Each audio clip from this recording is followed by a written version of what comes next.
good, Guardians? It's Mace, aka Camille's dad, and I'm back after being away for a little bit with another vid for y'all. In this video, we're going to discuss what I do to prepare for an upcoming DLC.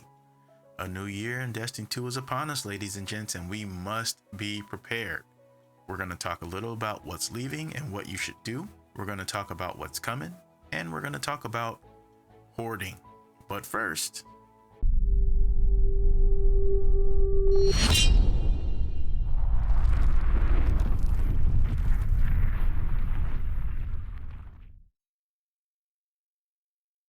okay, so first, what's leaving? The Forsaken campaign is going bye-bye come February 22nd, and the good news about that though is that it's currently free to play. So if you don't own Forsaken as of right now, you can go play the campaign into your heart's content.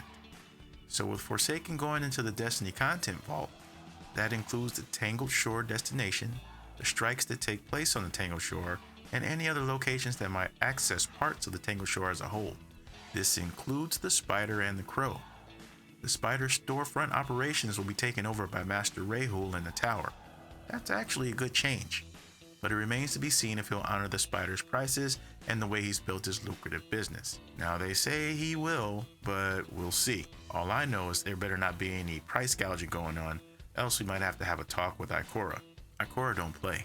I'm just saying. So what should you do? You should, if you haven't already done so, go play the campaign. There are guides everywhere for this content.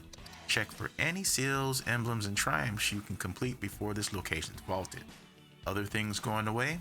All of this current year's seasonal content. So Battlegrounds, Wraithborn hunts, Splicers, Astrals, all going bye-bye. So if you haven't farmed your favorite God Roll weapon from the season's content, you have about 5 weeks to get her done. Because come February 22nd, the helm will get a full reset. So all that stuff will be no mo.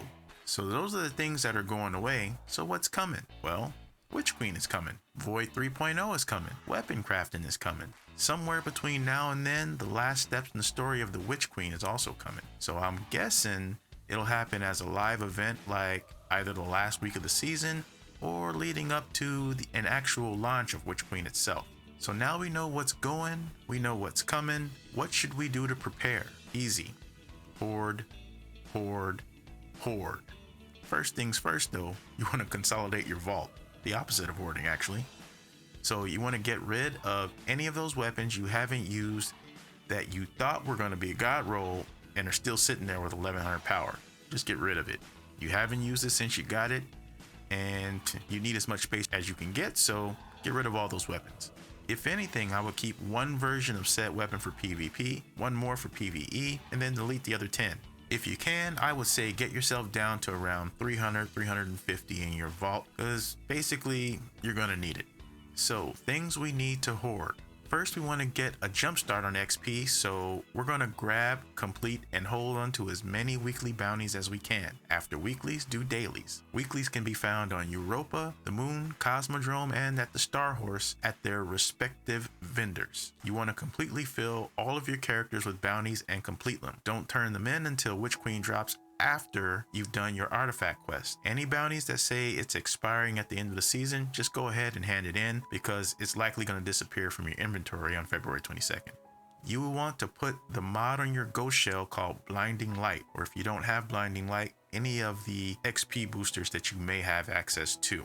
You're going to want to go ahead and accept the season pass welcome box if there is one next season, to receive the XP booster that's usually included with that box. Then you can start handing in those bounties in a fire team on a destination location, of course, for that shared wisdom. Doing this will give you a good jump on XP, and doing it after getting your seasonal artifact will unlock some of those mods without having to do anything. Important in regards to vendor bounties, you will only want to hand in 7 from the previous season, or 1 short of whatever the weekly vendor challenge is. Reason being is if you hand in all bounties to completion with the previous season's bounties, it will restrict you to the previous season's power cap when you complete the challenge. So turn in 1 short and complete the challenge with 1 new bounty from the next season. All should be fine to get your powerful drop. This is why we sandbag bounties going into the next season. Now, during the sandbagging endeavor, you will not include Banshee bounties until the very last day. We need to leave space on each of our characters to do Banshee bounties every single day on all our characters. You want to go into the new season with at least 500 enhancement cores and 25 upgrade modules.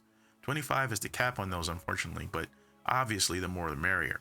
You'll also want to max out on all other upgrade materials by any means. So if you have a team, go do GMs because that's the best way. Otherwise, you can do Master Lost Sectors or Empire Hunts. We did the 13-20 level Empire Hunts and got at least one enhancement prism for every run. Also, if you're in a clan and your clan is active, don't forget to do the weekly clan activity from Hawthorne. That's 7 enhancement cores per week per character just for playing playlist activities.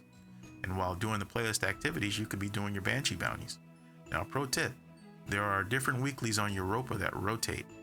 I believe there are like 3, so you can grab one of those rotating weeklies weekly. Then there's the weeklies for dares. If you grab the weekly on all 3 of your characters first, you can then complete it on all 3 characters. Only issue is you can only hold 1 Star Horse bounty at a time. So if you plan on holding weeklies from dares, do it the last week of the season if you're still planning on farming dares. Otherwise, just knock it out like I did and be done with it. Alright, so in summary, complete any activities, emblems, seals, achievements, etc. that will be going away with Forsaken.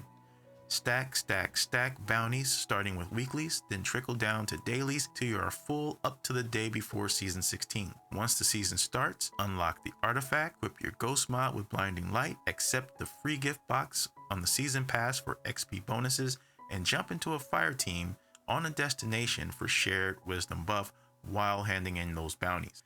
Clear your vault of any weapons and armor you deem not needed moving forward so you have available space. And lastly, get your hands on any and all upgrade mats you can so you can keep that power up throughout your level and progress next season. Alright fam, that's about it. We have a lot to get done before Witch Queen drops and plenty of time to get it done. So as always, it's Mace, and I'm gone. Peace!